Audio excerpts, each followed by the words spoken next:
This is Support is Sexy, episode 008 with branding and PR expert Karen Taylor Bass. Welcome to the Support is Sexy podcast. I'm your host, Elayne Fluker, entrepreneur, author, producer, and founder of Chic Rebellion Media. 5 days a week, Monday through Friday, I talk to women entrepreneurs who share their journeys and the true stories of their wins and their lessons and give you insight and inspiration to take your business and your life to the next level. Here we go.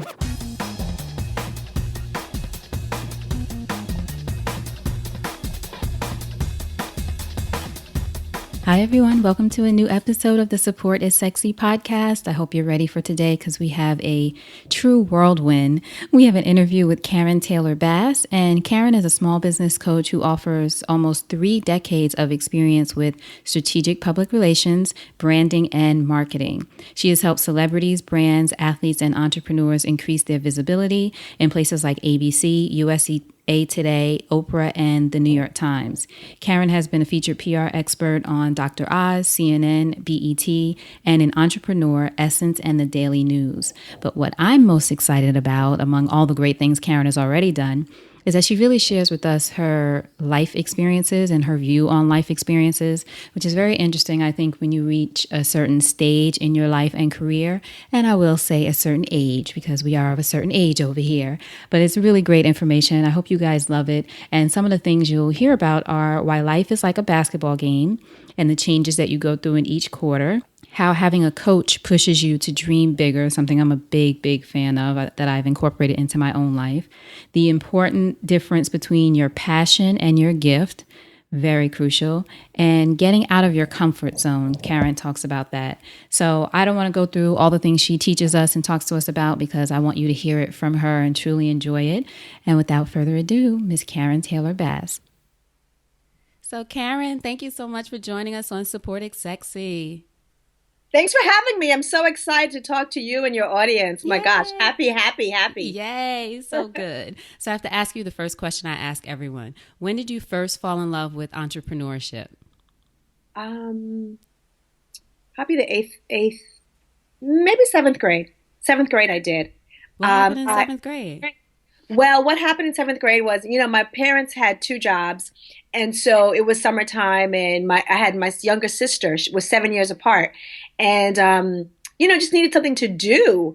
So I decided to start baking cake, and I'm really great at baking. And so the baking cake led to, all my friends knowing that I had to wait for my mom to come home to come outside to play. Mm-hmm. And that wasn't until after 5. So they would come to my house and I would sell cake and lemonade and all that. And I had a thriving business. And funny thing is, my daughter, who is 8.5, she did her first lemonade last summer, and she made over like $120 in 50 minutes. Oh so this year she already calendared 3 to do, because she was like doing the math, like if I could do this in 50 minutes, what would happen if I did it in 2 hours? And so, yeah, it's been since a little kid, since that 7th grade. So you've always just had it in you. It wasn't like someone said, hey, this is what you should do. You should sell these cakes and make this money. Oh, no. I'm Jamaican, and I've always seen people bake and sell, whether it's cakes,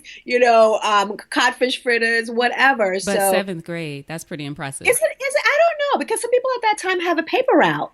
I'm not too coordinated, but I can definitely bake a cake. I love it. Now, where did you grow up? Did you grow up in Jamaica? I came to America when I was 6 years old. Mm-hmm. So for the most part, I've grown up here, definitely. But I do consider myself, America's all about labels. So I would say Black because I feel it encompasses everyone and everything. Mm-hmm. So I say that so I don't, forget about my Caribbean heritage. But I've been here forever. Yeah, and I mean, that's really a part of who you are. It's not like you forget about it. Oh, never. And I go home often. Mm-hmm. We don't have a lot of family there, but I do have a lot of elders and some of my cousins, but most of them are in Florida because it's so close. Mm-hmm. So I go to Florida quite often. I actually have a home there.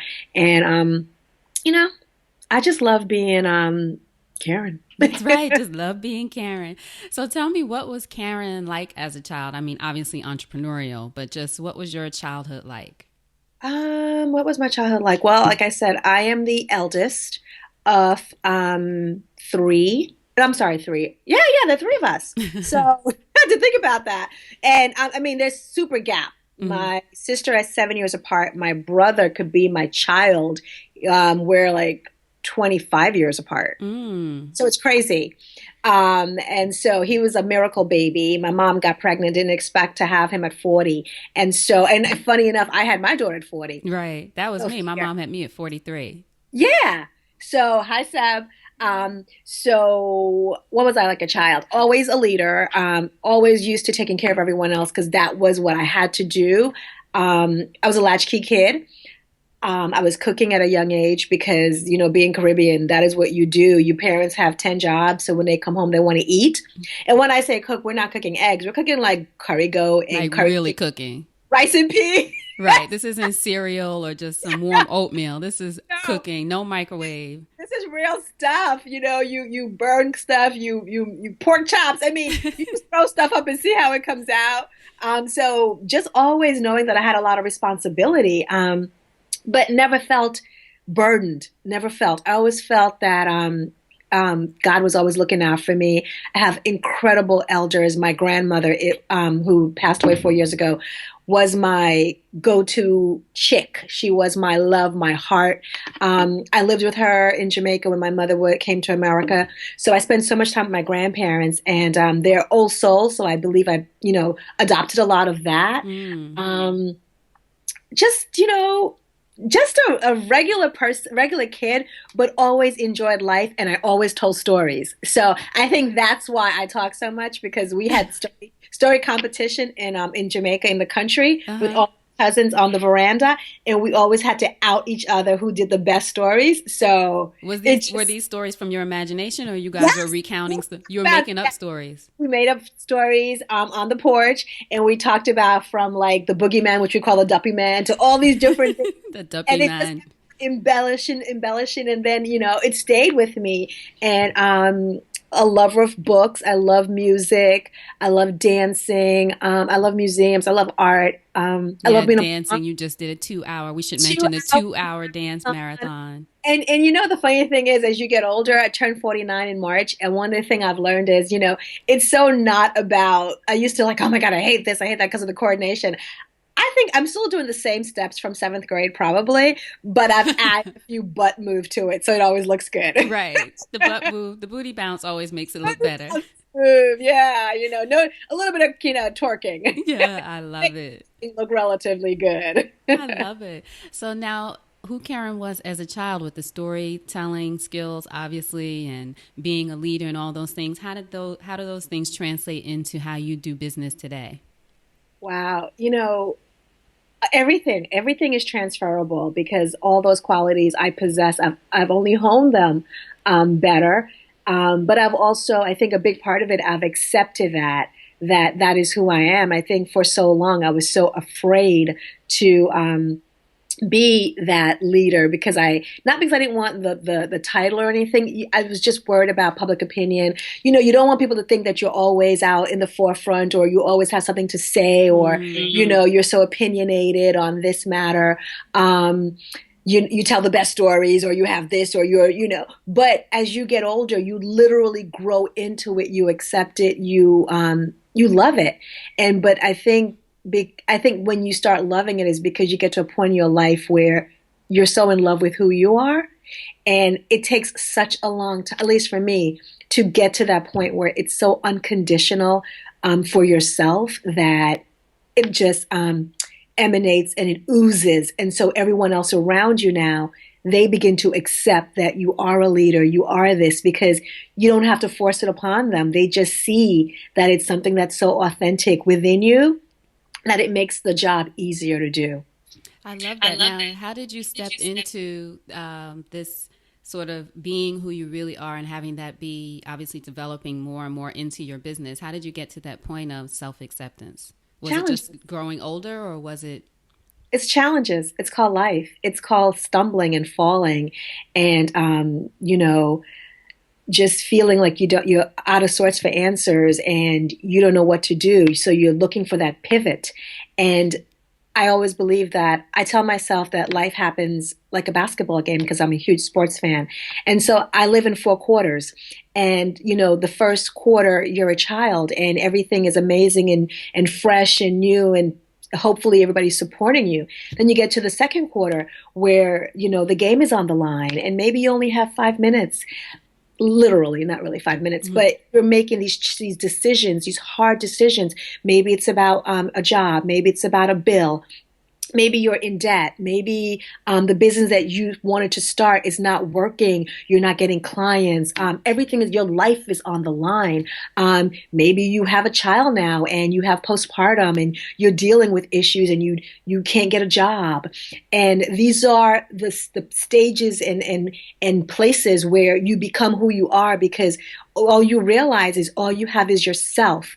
At the end of the day, you may have a great village, but your village can't big you up. You have to look within and work within, and then you start developing. It doesn't mean you figure it out, but you start taking these baby steps and say, okay, what is it that I want to do? How do I see this business?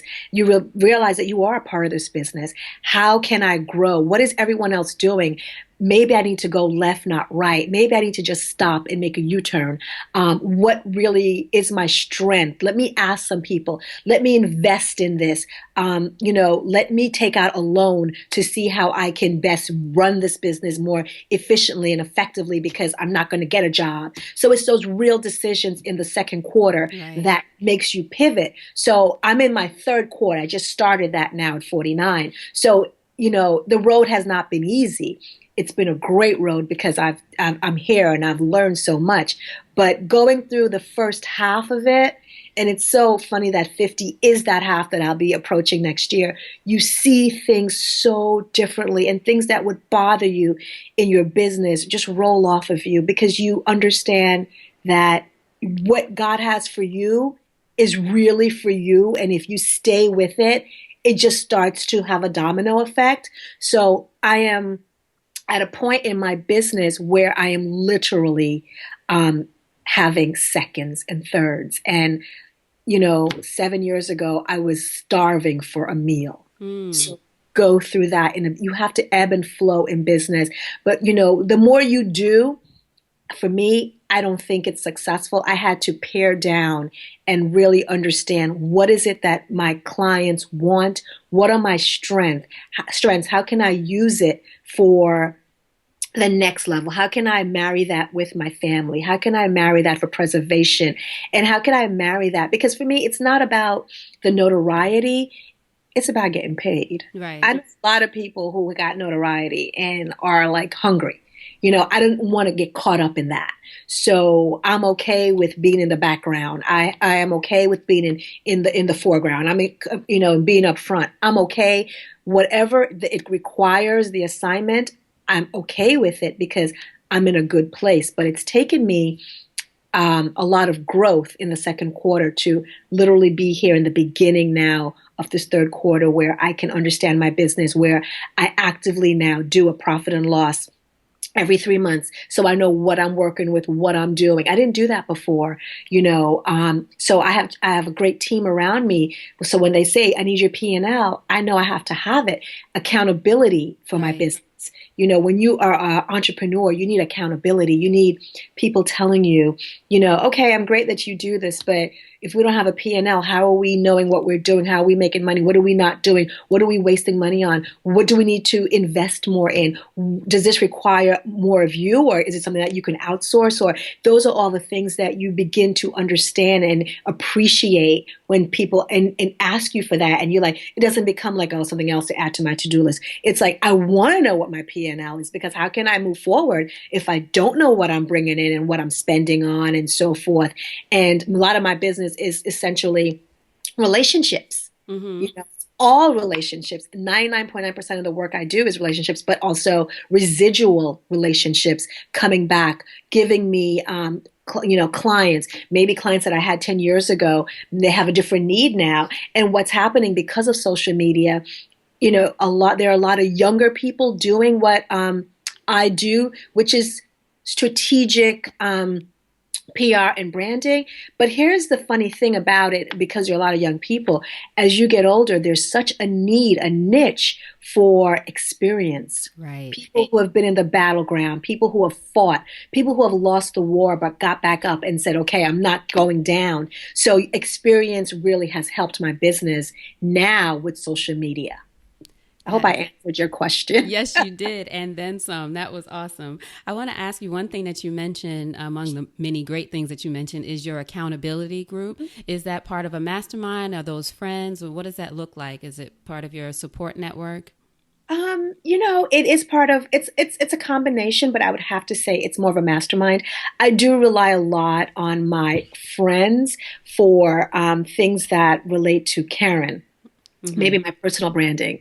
As relates to my business, though, I have assembled a really great advisory council who are amazing, super, super talented, and they're able to step back and see things that I can't see.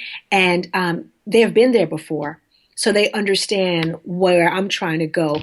Or most importantly, they see things that I can't even see for myself. Because sometimes you become so myopic in your vision. Right. So somebody else is able to say, wait a minute, Karen, have you thought about this? Or that's not really where your strengths are. So being able to tell you that things before you fall, you're going to fall anyway. So I have an advisory council. I call it not a board, but a council. But then I also have mentors. I live on mentors. So I would say I probably have a group of 5 serious mentors from all around the world, all nationalities that edify me Mm-hmm. um, quarterly. And these are people that I see, I'm accountable to them. And then I also have a coach that I pay quarterly to get me on track, to make certain that I'm staying there, that I am not cowering when fear comes in or whatever, all those things. Because, one of the things about being an entrepreneur is fear.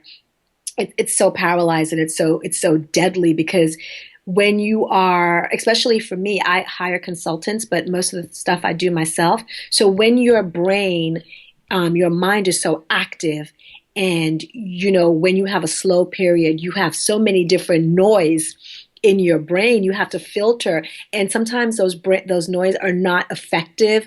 They are just busy people telling you things you can't do, or maybe you shouldn't do this now, or whatever, and they begin to counter everything that you have instilled in yourself. So you have to make certain that you step back and surround yourself with people who are, and that's where the friends and mentoring and coaches come in to edify you to stay on track. So the noise is filtered out and you can move on. But the counsel, your accountant, your attorney, a strategic marketer, people who are able to advise you, and this is what their job is. It takes your business to the next level. Now, it's so brilliant to talk about that because the importance of one, having those things around you as part of your support network, but also it's in a way also delegating some of the heavy lifting that you have to do within your business, or at least the thinking through part of it as opposed to taking that on. I think that's one of the main things that stresses a lot of, especially Yeah, solopreneurs out, is yeah, just trying to figure everything out yourself as opposed yeah, to if you're not, your strength isn't in marketing, talking to someone who is a strategic marketer who could give you right. feedback on what you're doing. And Absolutely. yeah, and you mentioned your coach, investing in a coach. I know that's one of the things for me too at this. I don't know if it's just this stage in the career or just thinking bigger about the things I want to do. And it's like, you know what, I need to invest in a coach who's going Yeah. to help me through this. How important is that to you outside of just, mentors who might be people you've known over the years, but really tapping into someone who you pay for their expertise to guide you through whatever it is in your business? It's been my biggest pivot. Been my biggest reset because it has afforded me the opportunity to dream bigger for myself. I always thought I dreamt big, but not um, gargantuan, not just reaching. You can reach if you literally can see yourself doing it. It's just so not big enough. Right. And having a coach, what that does is it keeps you aligned to the task, but not so much the task. It keeps you aligned to the gift. And what happens as an entrepreneur is you start a business based upon your passion. I know I can do this. I'm so passionate about it. Da da da. But passion doesn't pay the bills. Mm. It's your gift. It's what God has given you and only you. So, you get to a point where you don't worry about competition any longer because you understand that your gift is solely your gift and only you can deliver it in this way. And that's what a business coach does. They align you with your purpose, your gift. That doesn't mean you don't know it. You probably already know your gift, but having someone tell you, have someone put you through a boot camp exercise to identify what you're really great at, you begin to see it. When somebody starts to videotape you and you begin to watch yourself and see how you respond, then you begin to see another side of you. Because when you're in this space, you are so conjugating everything you're saying because you want to come across a certain way. But when the camera is on, but you're not aware of it, your true self shines or not. And you are able to look back and say, oh my God, like I really am fearful about that. Wow, did you see when my eyes did all of that? And so having a coach has definitely allowed me to grow. It is an investment. It's not cheap, but it is worth it, because I do it quarterly. But why is it important for Karen is the fact that I did not, I thought that public relations was the gift.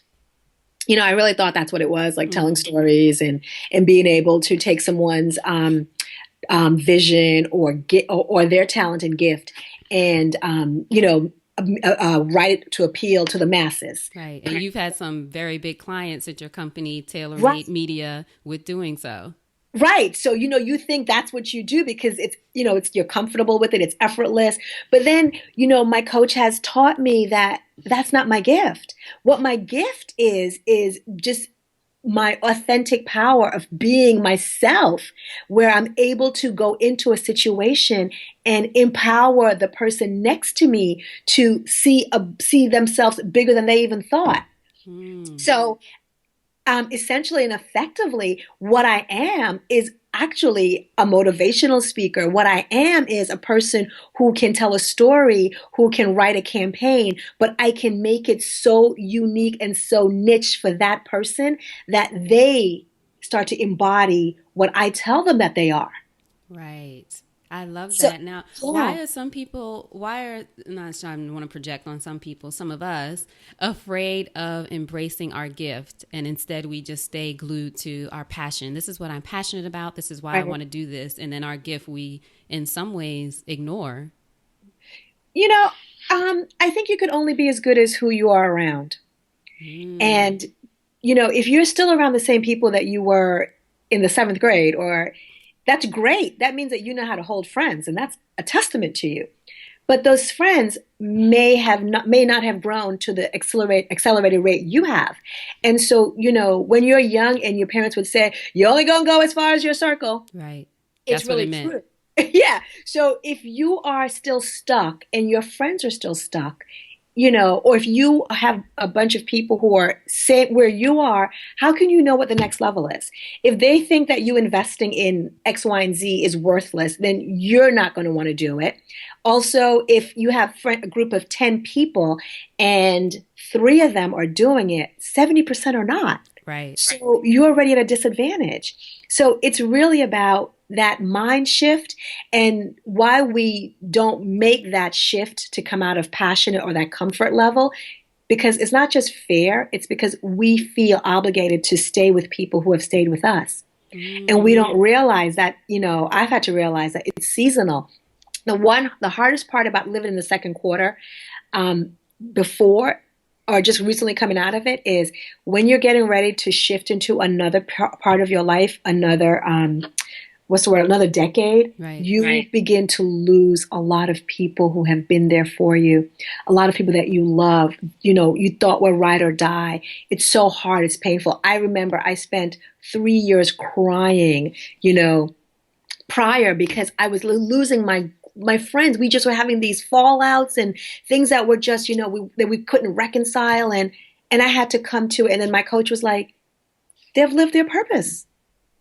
And you lived your purpose for them. You have to move on. It's okay. It's a season, like you It's said. a season. You have got to go. You have to usher in new energy, new thought leaders, new people, and you have to be able to stretch. And they can't do that for you any longer.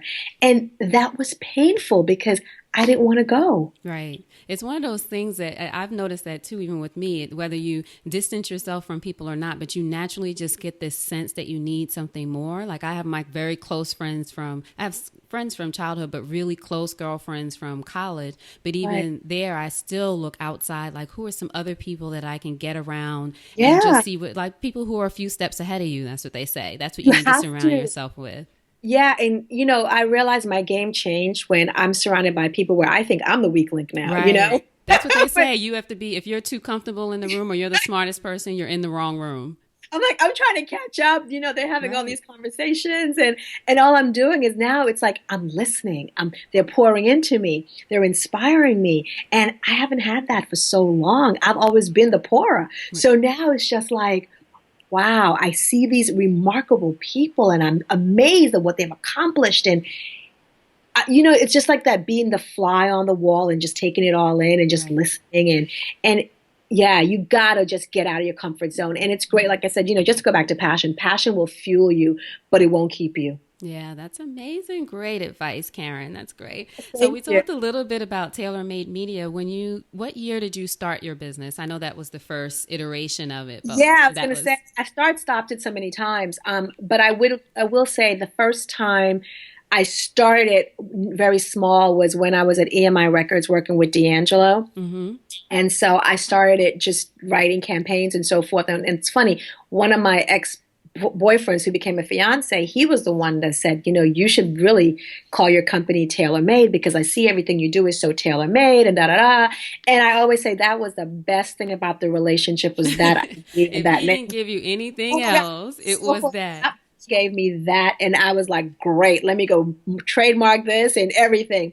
So I would say back then, so that would probably wow, 1990 something. Right. Don't remember It the seems year. like another life, right? Another lifetime, but I started, but then I still went to work for Sylvia Rowan at time Warner East West at the time, and then I stopped and I had it again, and then I went to work for Sony. So then I had it and I stopped again, and then I literally have kept it open since who was Jill Scott? Mm-hmm. So that would be 2000.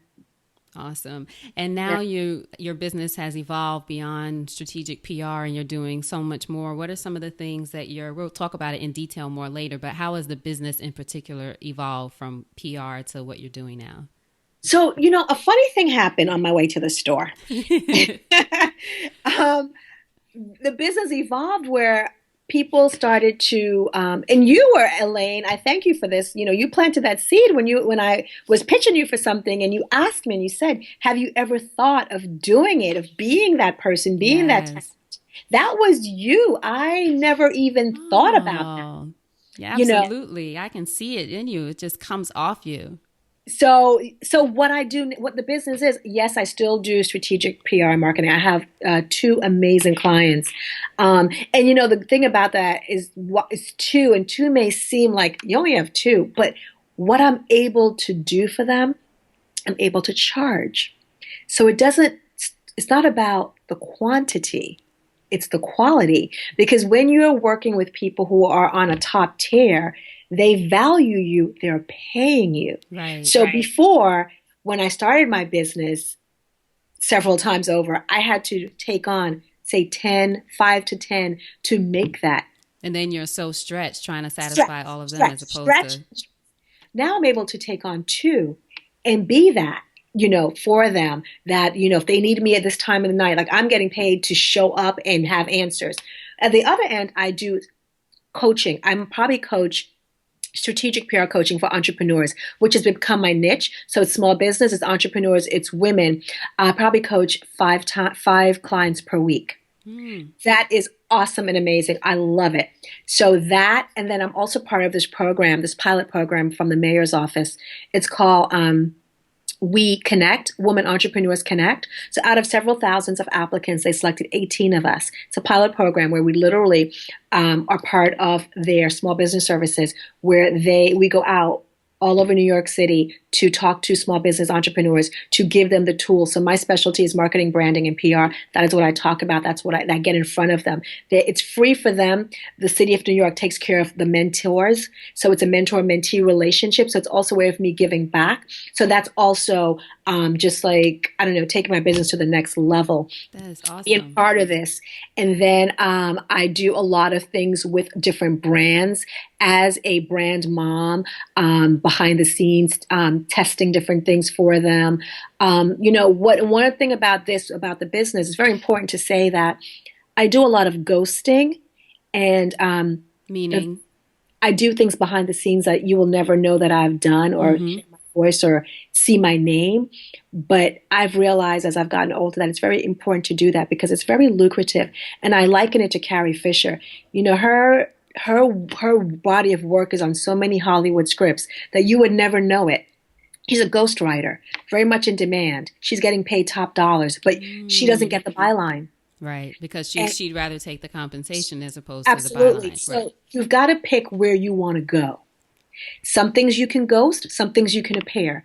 But if your client's asking you to ghost, you ghost. Right. If they're paying you enough to just be a silent person, it's okay. So my business has grown because I've accepted things before that I probably would not have. But moving forward and making it lucrative and standing out and not having to compete with every Tom, Dick, and Larry, I'm able now to say, you know what?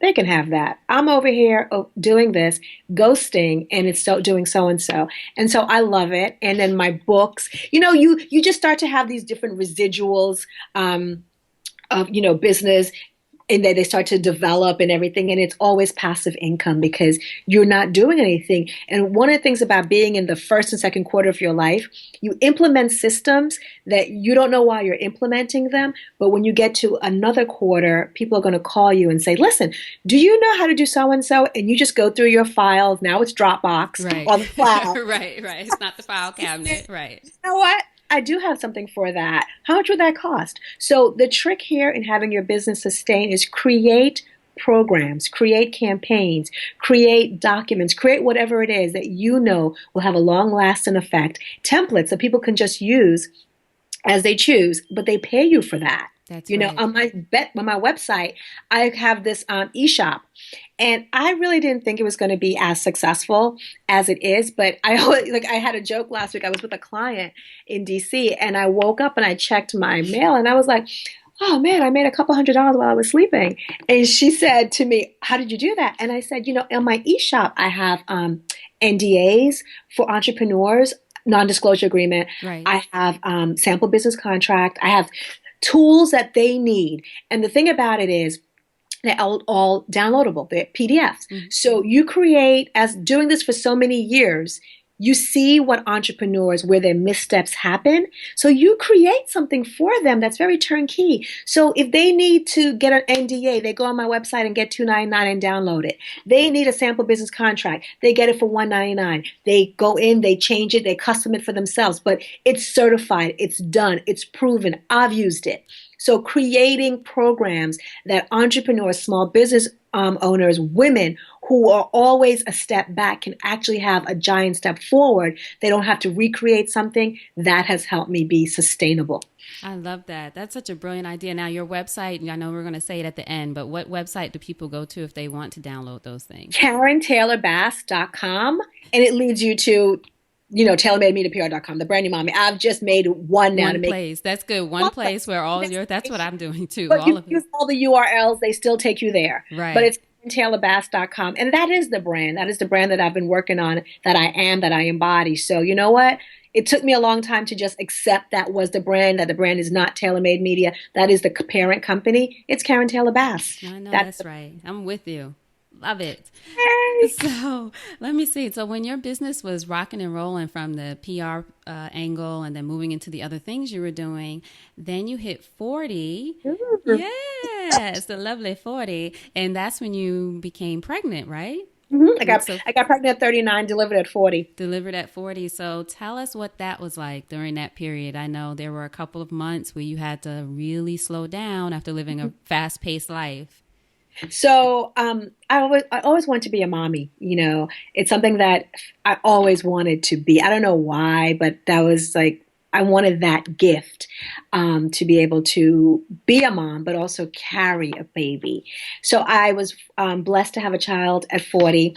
My pregnancy was fine up until the 8th month. I got placenta previa. I was on bed rest. I had to deliver early, so my daughter was a preemie. Thank God, no complications. I had all my prayer warriors with me. The funny thing about prayer warriors, you have to be really specific what you pray for and what you tell them to pray for. Right. They're praying for my child. Nobody's praying for me. So Sophia came out. She was fabulous. AgPAR, fine, everything. Didn't go to NICU even though she was a preemie. She went straight to the maternity ward. Mom is hemorrhaging. I had to have blood transfusion. Touch and go. Anybody who's ever had a C-section, I always planned to have vaginal, but I couldn't because of placenta previa. C-section is major abdominal surgery. You read in the paper how many women, healthy women, die on the operating table or on the table, delivery table, because of a C-section. It's major arteries. It's major. Right. So I hemorrhaged.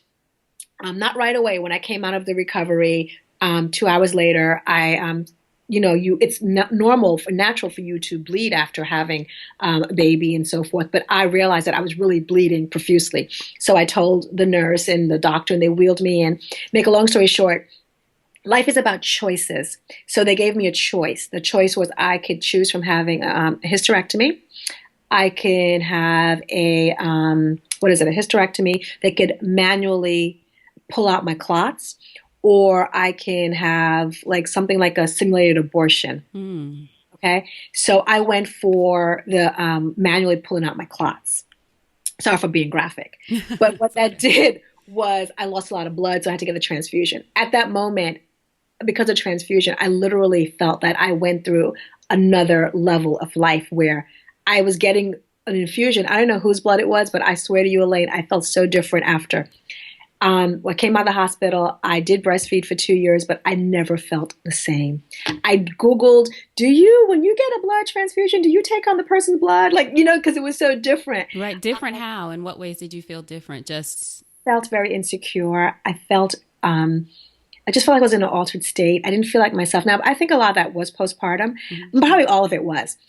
The thing about postpartum for women who are very high-strung career women and successful, when you literally have to submit to another person, whether it's your child or what, when you have to relinquish everything that you think you know and learn from the beginning, it does something on the psyche. I felt powerless. I really didn't know how to cope. not to mention the physical trauma that you... Physical trauma, being on bed rest, all those things, hormones, everything.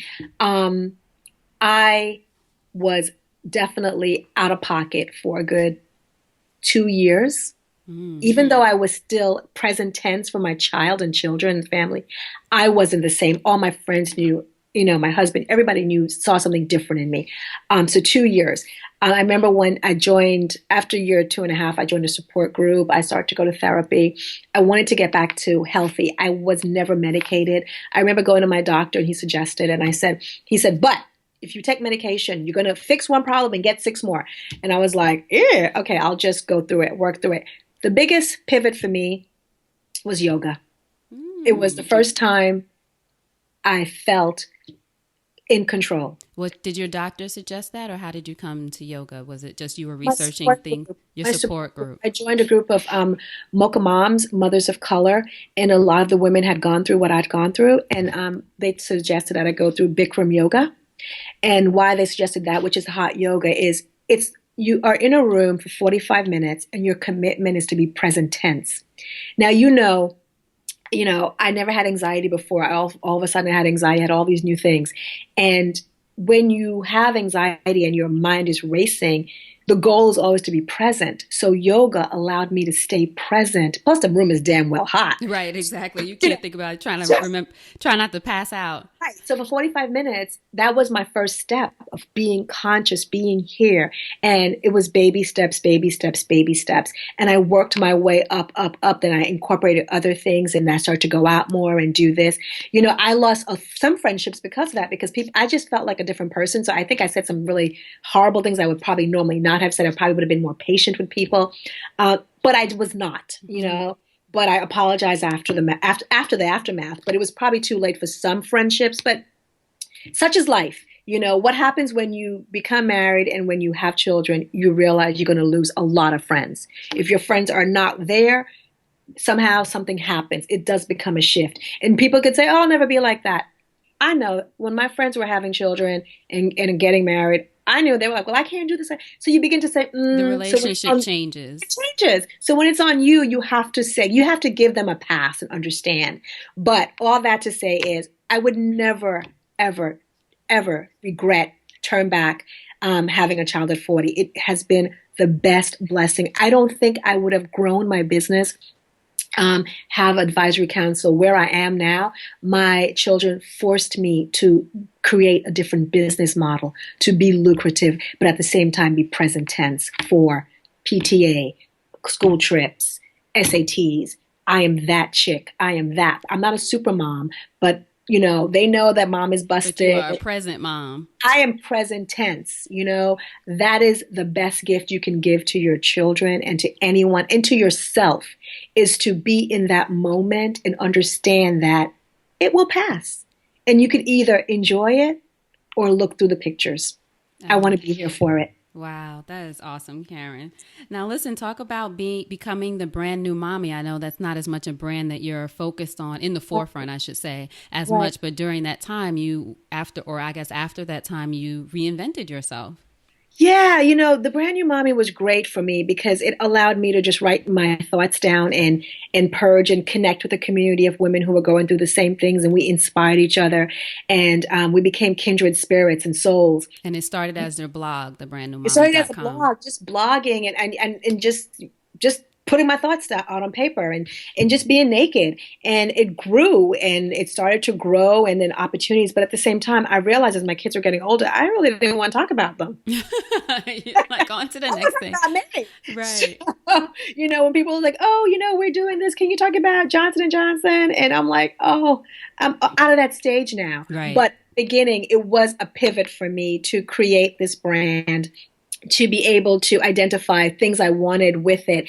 And, you keep it because people will still come to it and see it. But it's definitely something that I have definitely outgrown and outpaced. But I was so fortunate to have it. What did come out of it, though, is me being a brand mom, which added a revenue stream. So I love that. And also it allows me to be on Pix 11 in New York twice a month to talk about anything and everything relating to branding and motherhood. So I would say that was a good kudo for it. So thank you, the brand new mommy. Right. It did bring some new things into your life. Yeah, that stage. I think it really forced me to grow.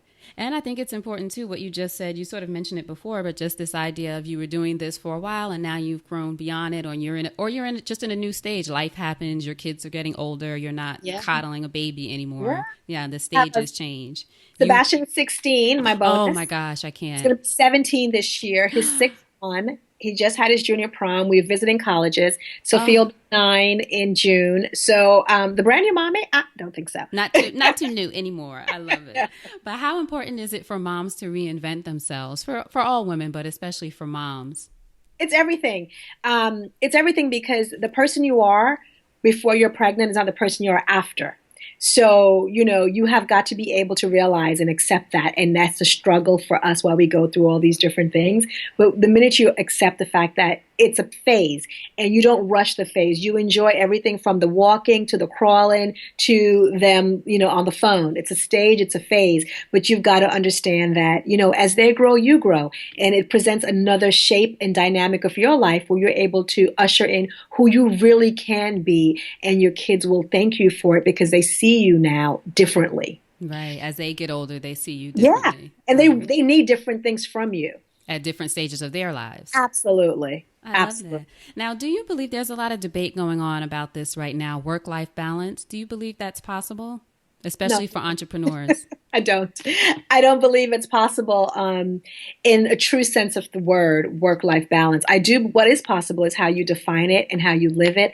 And if you could get everybody on board at different times. But, we're all out of sorts as human beings, whether we're moms or not, or parents. We're out of sorts because society demands from us. Everybody wants from us. So I think balance is a personal choice. Balance is saying, screw you, the heck with you.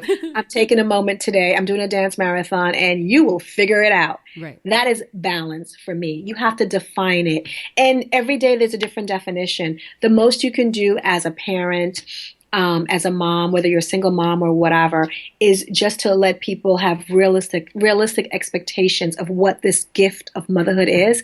Everybody wants to tell you what you should do and how you should parent and how. They don't know because each child is different. Each Right, the circumstance. right way and the wrong way. Exactly. But what I will say is your gut knows. And if you trust your gut and you trust a higher power, you'll be okay. But you've got to set the rules. And, at an early stage when I came out of postpartum, I did say to my family, I am the captain of this ship. If I'm not good, you guys will not be good. Right. So they got that, and they'll know, because when I'm cursing in the house, I don't do that too often, and I don't use like those kind of expletives, but I'll be like a quick shit or something like that. Right. They'll get on board. They're like, oh. See that side. So, you have got to let people know that you are human and you do break. And boundaries are healthy. They're everything. Yeah, even with your loved ones. Yeah, because you want them to respect you, and you're also raising them to be respectable and respectful people. I remember when you and I did, we were shooting the Brand New Mommy. I know we're going to do that again. But when you interviewed Paul Carrick Brunson, and one of the things he said from stage, I told him this, and when he was talking about his book, was that the easiest way to turn someone you love into a bully is to not set boundaries. Absolutely. And I was like, that was 2012. I still remember that to this day. It's powerful, isn't it? It's powerful. I was like, oh, that's why this person, whatever, especially with people you love. Yes, especially with people that you love. You have to do that. Yeah. They have to know. And, we feel that when we're in relationships, whether it be our friends or our loved ones, that if we are too vocal or whatever, that we are putting forth how we feel. But relationship is called an exchange. Right. And you've got to be able to exchange your ideas and so forth and compromise. And if you can't do that, that's when the wall comes up, and that's when you start having a lack of communication. Nothing is perfect. We shouldn't think that relationship is perfection or marriage is perfection. We all go through it. It is. The most important thing is, how can you keep yourself intact so that you are able to empower yourself and the people around you who depend on you. Right. Awesome. So listen, I saw a quote on your website that I want to read to you and see what you think. It said, I struggled to find my authentic voice post-motherhood, but then I pressed reset and found my soulful true voice. So what is Karen's true voice? So my true voice is the fact that I am a child of God. I don't go to church often. Actually, I was in church yesterday, but I probably go to church probably 4 times a year. It's a quarter thing. Stop in once in a while, say hey. Yeah. But here's the funny thing: as I've gotten older, I've been going maybe twice a month. Because I realize Joel Osteen, as much as I love him, I need the edifice. I need that now. I need the people around it. I need that exchange. So I'm definitely a child of God. I am a power to reckon with. Yes, you are. That is Karen is. She is a power to reckon with. And, she's here to not make waves. She's here to sprinkle fairy dust to everyone, so they know that they can do it, and they got it already. I love that, Karen. Now, in the past year, what would you say is the greatest lesson you've learned about yourself as a woman? That I'm a bad bitch. I love it. Seriously. I don't think you need to say anything else. I can't even. I could tell you, because I have struggled with not lack of self-esteem. That has not been my issue. I have struggled with my voice. Being able to tell you how I really wanted, what I really want to say and how I really feel. And I no longer struggle with that. And I think that's being a bad bitch, when you embrace it and you're like, you know what? Screw this. I'm only here for a little bit of time. Nothing is guaranteed. I'm going to let people know how I feel. And because of that, I've morphed into a bad bitch, and it's okay. Bitch. I love it. And it's okay. It's better than okay. It looks good on you. I'm looking at you. It looks good on you. I love it. So what's next for Karen? What are you excited about right now? I'm excited about getting a car. Get a car. Are you in the market for a new car? I sold my car because it kept on breaking down. And, entrepreneurs will understand and respect this. I am so frugal. Yes, I respect that for sure. So, the prior two cars that I've had, they've been really nice cars, but I bought them outright and, don't have a car payment only because as an entrepreneur, you have to put your money to so many different areas. You don't want a car note. And that's if something's going to depreciate, you don't want it to come from that. Right. So with all that being said, I've been saving up. You're so funny. No, seriously, because I know what I want. So, and I know what I want to pay for it. So I think that's going to be another leg of freedom because I've been sharing a car with my husband, his car. So, but I'm looking forward to having a car, but I've definitely lost weight because I've been walking a lot. Oh, that's not. Oh, right. There's that. So at this stage, when you say what's next for Karen, I would honestly say I use the car as a metaphor, but it's really enjoying the little things. It's the baby steps because I know what's next for me is so gargantuan that I want to be able to be present for it. And I don't want to miss the dot. I don't want to miss the color. I don't want to miss the texture. So if I'm able to just be here, I'll be able to understand it when it's presented to me. And I can say, that's what's next. That's what's next. All right. So I know I want to be respectful of your time. I know you did 2 hours of dancing. Now you've talked to me for almost an hour. I have until 1 because I have to take her to get ready for, her dance. She's a dancer. She's a dancer too, like her mommy. No, she's a real dancer. Okay. You're like, not like me. No, she I really do Zumba. Exactly. So I want to ask you in closing, if you think over your life and your career and you had a chance to thank only one person whose support was critical to you personally or professionally, who would that be and what would you say? Oh my God, I'm getting close. It would be my grandmother. I lost my grandmother 4 years ago, as I mentioned. Actually, this May was 4 years, May 12th. And she has been and still is the single most important person in my life, next to myself and my daughter and everyone else, I would say because I've never experienced unconditional love as a person until I laid eyes on my grandmother. I am one of 3, so I am the oldest. I've always had to be the most responsible. I've always had to take care of everyone. It was the first time forever until my grandmother died where I was able to always be a child. No matter what, no matter how old I was, when I went to Florida, I was slept in her bed. When she was going through her medical issues, I would leave New York from work and go to Florida to be there for whatever it is. So unconditional love is what she gave to me, and it's what I give to people that I love.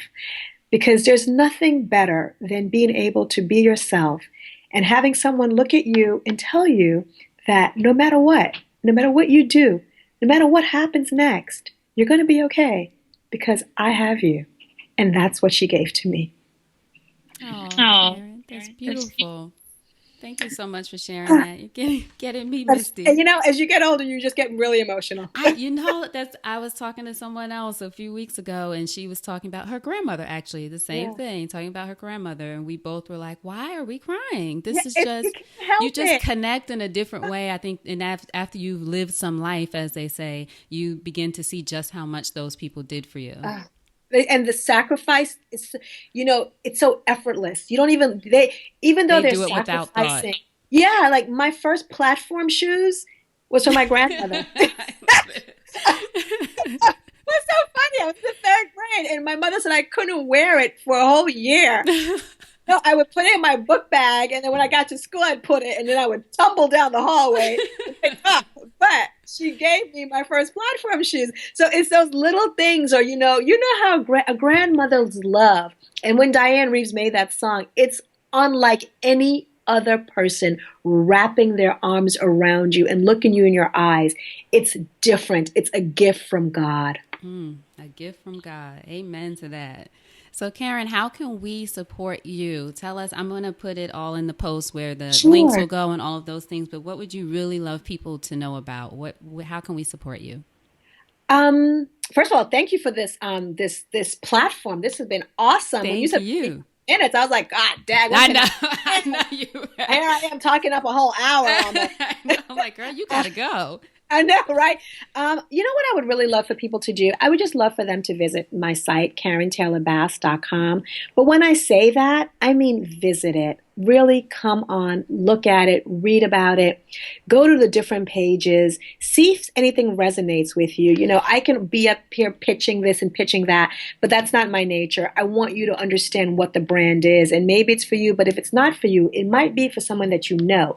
So take some time and just go to KarenTaylorBass.com and just absorb the love that it's prepared with, but most important, the information that's passed on from my experience of literally making mistakes. And that's where the gift is. Awesome. And lastly, one parting piece of advice from you for our listeners. I want to make it good.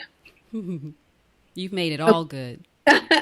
So the biggest thing I've learned since I turned 45, when I turned 45 and now I'm 49, is I made my goals smaller so that they could be attainable and I wouldn't be frustrated. In society, we're told to have these lofty goals, you know, the 10-year goal, the 5-year goal. Many of us won't be around that long. I'm not being a pessimist. I'm just saying the way the life is. Nothing is guaranteed. But what has helped me is I make my goals 30 days now. And I choose one thing, just one thing that I want to perfect in 30 days. And I just stick with that. And I chronicle it. I may write it. I may videotape it. I may diary. It could be weight. It could be my business. It could be being a better mother. It could be whatever. But I stick to that for 30 days. And I don't see change, honestly, in 30 days. But what I do get is a routine. And then my day 45, I begin to see a little something happen that's different. Maybe it's me becoming more patient or something like that. But then day 60, oh my God, I've really become like a new person, and I'm able to check that off and go on to another goal. So my parting wisdom is set a smaller goal for yourself, set one thing, and make it a 30-day commitment, because with 30 days, you can literally have a shift, a reset, and a pivot that's going to empower you to get to another 30 days. Karen Taylor Bass, thank you so much. I love you. You're the best. Thanks for this opportunity. Thank you. Hold on one second. Okay. All right. Thank you so much for listening to that episode of the Support is Sexy podcast. And I do hope that you got some inspiration from it. And the challenge is for you to do at least one thing. Take one thing from the episode, at least one thing. You can always do more, but at least one thing that will help you move one step closer to your dream. Whether that's launching a business, writing a book, whatever that thing is that you want to do, take something from this episode and move one step closer. And what I'll also ask of you, if you can tell me what you think about the episodes, what we've been doing, what you want to hear, what you like, what you experience while you're listening, go over to iTunes, leave us a review, and let me know what's going on. What are you thinking? What are you feeling about the show? What else can I do to be of service to you, which is what this is all about, to be of support to you. That's our buzzword, right? You can also go to my website, ElayneFluker.com/podcast. So that's ELAYNEFLUKER.com/podcast. Hear more episodes there. Also have a bunch of great videos, tons of information. It's where I'm going to be spending a lot of time, and it's where I love to connect with you. So again, thank you so much for listening. I truly appreciate you and your support. And the most important thing I want you to remember is having it all does not mean doing it all alone. So now, go out there and create something sexy, and I'll talk to you soon. Take care.